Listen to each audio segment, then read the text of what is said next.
Hello everyone! Welcome back to my channel. This is Evan Stories and tapos na yung holiday vacation ko. Pabalik na ulit ako sa Naga. And nandito ako ngayon sa Bicol Isarog Terminal sa Cubao. And so makikita nyo, nasa likod ko yung MRT station. And so kasama ko ngayon si Mama. So pabalik na kami ng Naga. And masyado pa maaga, nakarating ko ba dito para 6:20 pa lang. Ang biyahe namin is 7:30. Eman Stories.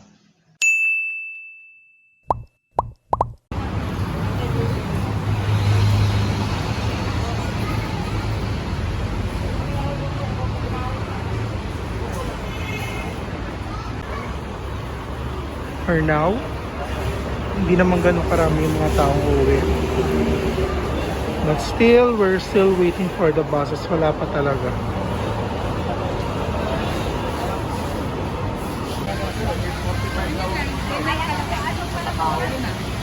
May umatras na bus, kaya ang alam ko sa namin, Peña Francia.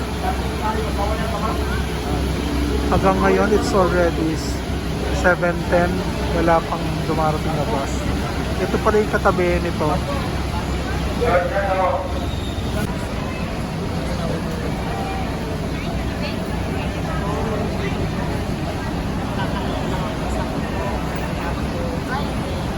It's 8:15.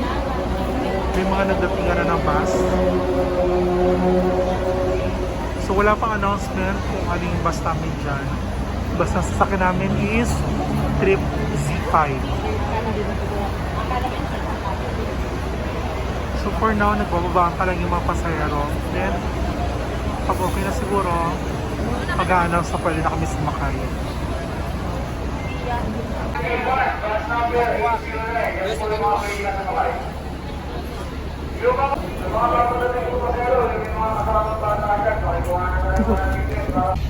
So nakasakay na kami ngayon dito sa Peña Francia bus. O dito sa 2x1. Dalawa dito sa kabila is solo. So it's already 9 na. At least nakasakay na. Sabi init.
Naka-stopover kami dito. Yan. So, kain muna kami. Pero may bago pa rin mga.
Eman Stories.